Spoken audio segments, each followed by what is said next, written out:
भारतीय संस्कृति की दृष्टि से देखें तो संघर्षों के सोपानों पर चढ़कर सफलता प्राप्त करने वाले युवक कहलाते हैं।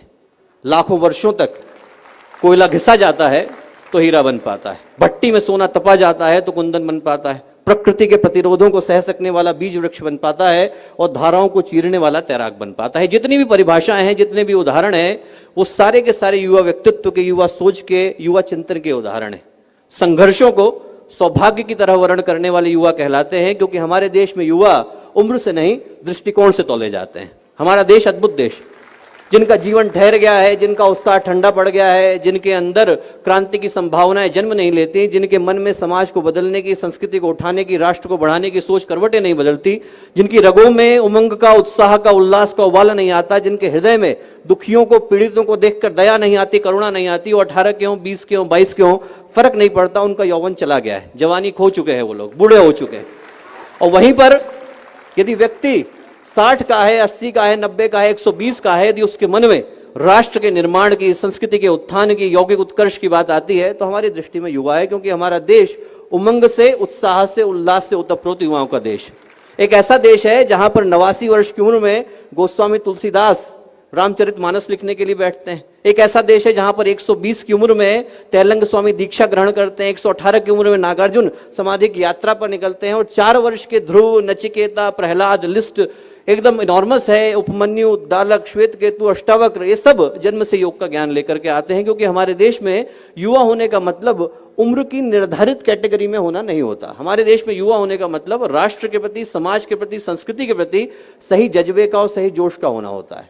और दोस्तों, आज की तारीख में अपना देश, अपना समाज ऐसे युवाओं की तलाश बड़ी शिद्दत से कर रहा है, बड़े दिल से कर रहा है। क्यों?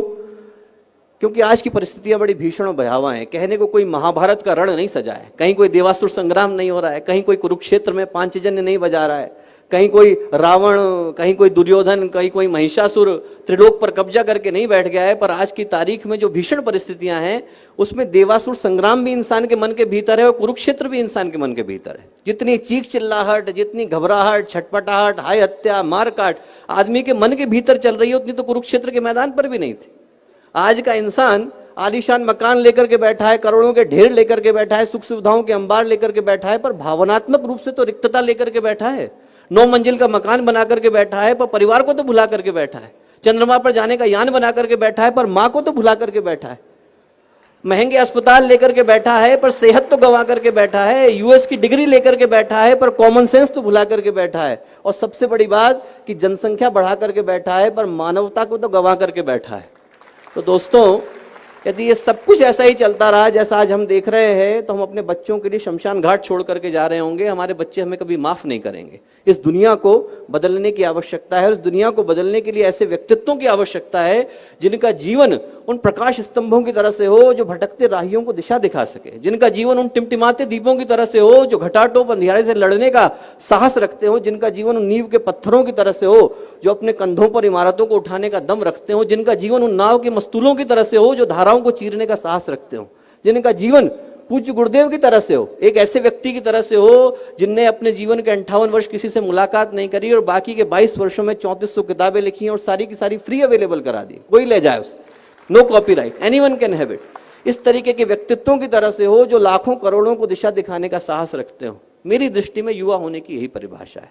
जिसका जीवन पवित्रता और प्रखरता की परिभाषा बन जाए वो युवा कहलाता है। और इस देश का सौभाग्य है कि आज हमारी 70% आबादी युवा आबादी, और इस सौभाग्य को दुर्भाग्य बनते देर नहीं लगेगी। यदि इतने सारे लोगों को हम लोग दिशा देने से वंचित रह गए, इतने सारे लोगों को यदि हम लोग सही दिशा नहीं दिखा पाए, तो इस सौभाग्य को दुर्भाग्य बदलते देर नहीं लगेगी।